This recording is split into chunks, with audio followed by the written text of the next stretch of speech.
And my head can be in frame now. It's not going out of frame. Not Dragon Ball anymore. Not Dragon Ball. Oh.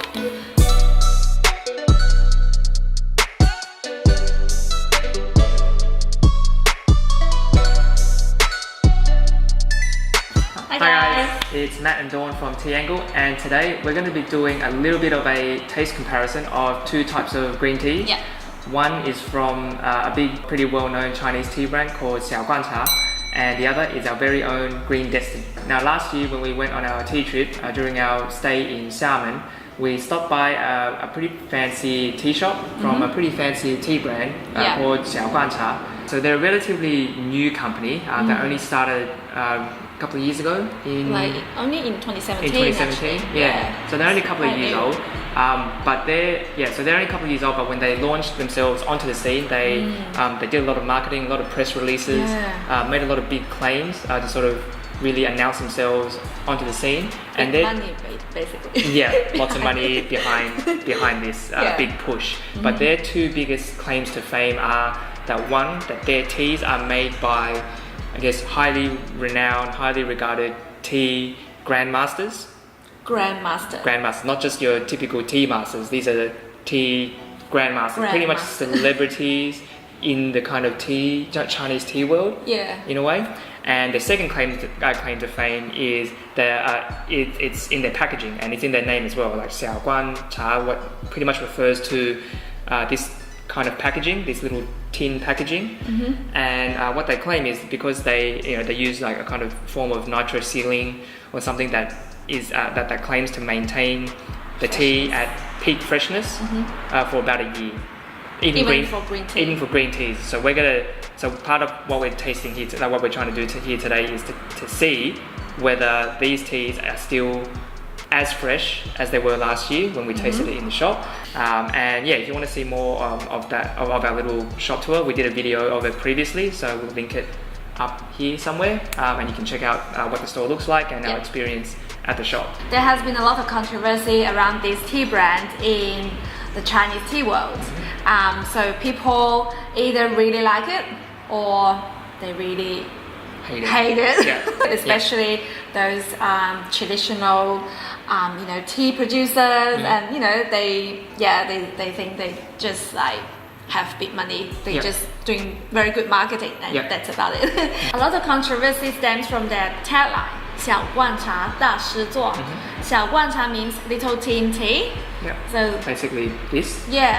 Which is their brand name, and it's this. 大师做 actually has multiple meanings. The first one, which I think they're trying to make people think, is made by the Grand Tea Master. That's why people start trying to argue and just trying to talk a lot about this tagline. So that immediately implies that these teas are not only made by these grandmasters, but they are handmade by these grandmasters, because otherwise, because if you're going to consider someone a grandmaster, it's their skill in production and their skill in making tea. That's what makes them a grandmaster. And how else are you going to do that but by hand? At the beginning of the year, when Xiao Guan Cha actually released their annual report and released their annual turnover for 2018, when people saw that, they were like, okay, it's impossible for all these teas to be made by hand by these grandmasters. So because of this controversy, they actually came out and explained what that means. So that leads to the second meaning of 大师做, in that it's not necessarily made by these tea grandmasters, but more a product of the tea grandmasters. And what does that mean? Well, that they've come out and released a statement to say that these grandmasters have created a set of guidelines, a set of rules, a set of standards that they live by in order, when they're producing their teas, and then they've passed over these standards to this company, and expecting them, if they want to use their name to promote their teas, they need to meet these standards. And they've actually come out and said that their teas are actually, they're looking towards the future. They need to modernize tea production, so they're using machines, state-of-the-art machinery and everything in order to produce these teas and to meet the standards of the grandmaster. So that's what 大师做 means.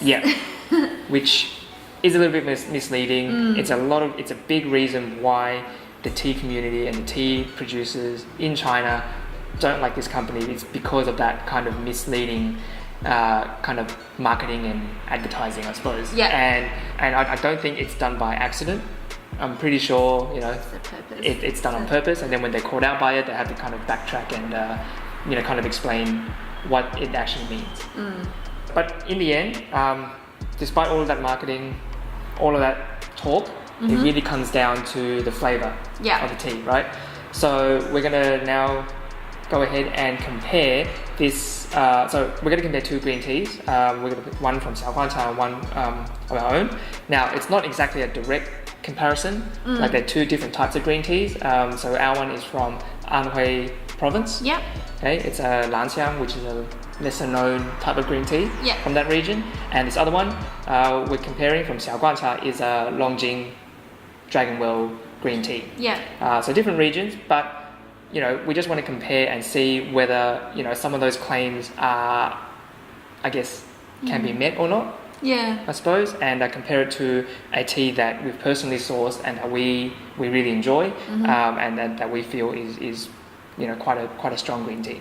So we're trying to keep the parameters as even as possible. Yeah. And that's to make it a fair comparison. And let's get started and brew some tea and see how we go.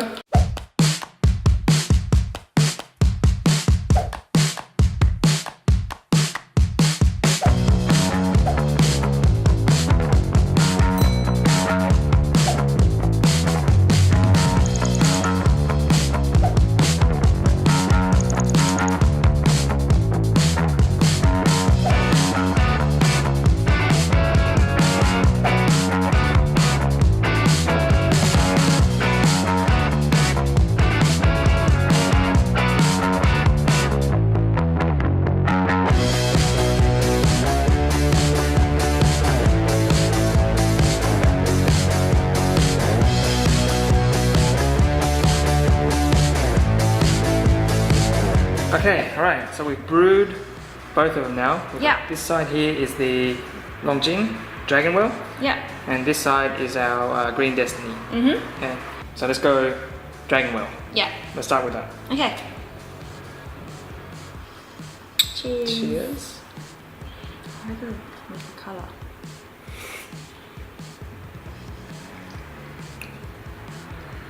Wow.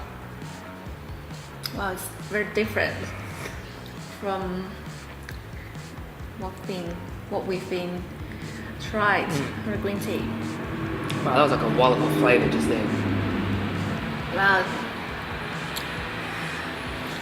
Well, when I smelled the tea leaves just then, when I brewed the tea, it smelled like green beans.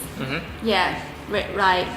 Well, I gotta say, they keep the freshness quite well with the tea. It's still actually quite fresh. We bought this a year ago with the intention of drinking it relatively soon, but things got in the way. It's been almost a year later since we bought it, but who knows how long it's been since they've packed it. But it is still quite fresh. It's fresh. It's quite...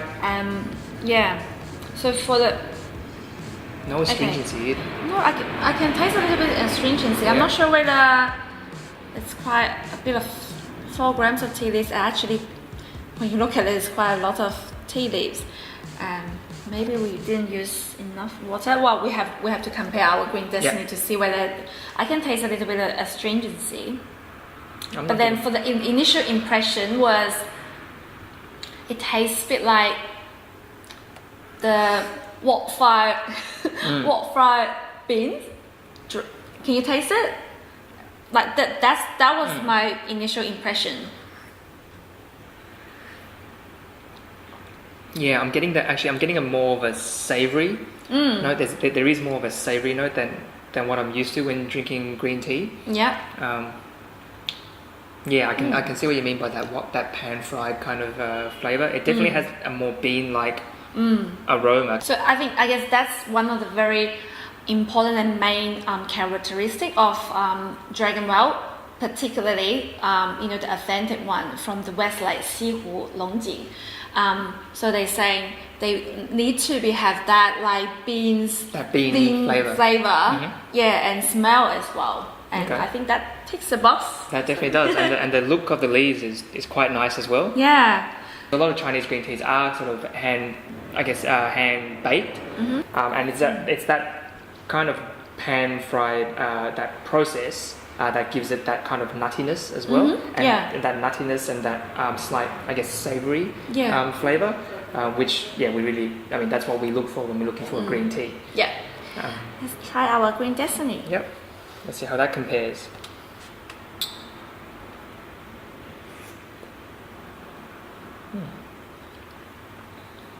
Oh, it's completely different. It's different. Completely different. It's different. So I was thinking, what's the difference between, like, say, a Longjing and a Dragon Well and some tea from Anhui? I have to say, with this side-by-side comparison, they are completely different. Yeah. Like this one, I would say that this one is more subtle than the Longjing. Definitely, it's much lighter. Yeah, it's lighter. It's definitely much lighter. There's a little bit of grassiness, but not a lot.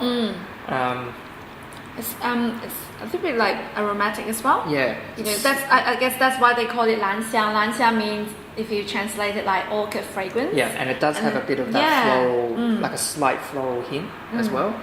I don't think we've done many of the side-by-side comparison of green tea. Yeah, especially from different regions. We haven't done that. We've done like side-by-side comparison in one region, like from Anhui province. Yeah. I think we did 10 of them. Yeah, all from Anhui. Like how we decided to basically range the Green Destiny here, our Lan Xiang, was after tasting around about 10 different green teas from the same region. Yeah, and it got to a point where certain ones were starting to feel like they started to have very, very similar character. Like some had very similar characteristics, but they were different.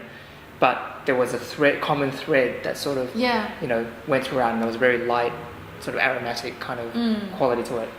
And then now compared to this one, which is a different, a Longjing Dragon Well from a completely different region, it just kind of really reinforces that tea, like green teas from different regions, are really quite different. Yeah. Despite what anyone might think about Xiao Guan Cha and their marketing, all the controversies around them, their teas are of a certain quality. Yeah. Whether they are at the top, made by the Grandmasters, and are the top of the top, that's questionable. But I think it's safe to say that their teas are at least of a certain quality that if you were to, use it as a benchmark, you could. Yeah, you can definitely use it as a benchmark, but don't forget how much you pay. Yeah, you're paying for that benchmark. So this thing here, this 4 gram tin here, cost us 50 RMB. That's around 12 Australian dollars. $12 for 4 grams. 4 grams. So for 40 grams, so we usually sell as a pack, like 50 grams. So for 40 grams of this, you pay 120 Australian dollars. Yeah. Compared to our Green Destiny, which we sell at $35 for 50 grams. Yeah. So this one nearly like 2.5 times the price. Yeah. For us, it's kind of a once-off. Yeah, type thing. It's definitely a novelty. Like there's a novelty factor to it, and it's nice. We've been to the shop. Yeah. Tried it, bought some things, a bit of a souvenir. Yeah. And I personally don't really like this thing. I know they can keep the freshness, but 4 gram for this, every tin only have 4 grams, and I think it's not very good for the environment. Yeah, it's a bit of a waste there. There's a lot of waste in there. A lot of waste, and look at the packaging, packed into this very fancy box, and then you have all these tins. Yeah, and all the aluminium and everything. Yeah. And it is a little wasteful. Last thoughts for Xiao Guan Cha. Flavor's great. Yeah. There is at least a certain quality there. Whether it's Grandmaster handmade tea quality, who knows? But at least there is a certain level of quality there, but it is expensive tea. It is expensive. So yeah, that's the end of our video here today. If you enjoyed it, please hit that like button and subscribe to our channel if you haven't already. We have more of these types of videos coming, so stay tuned. But in the meantime, that's it from us. We'll see you guys in the next video. Bye. Bye. Last year during our tea trip to, where did we go? Xiamen. Mentioned little tea. Properties are the more reactive.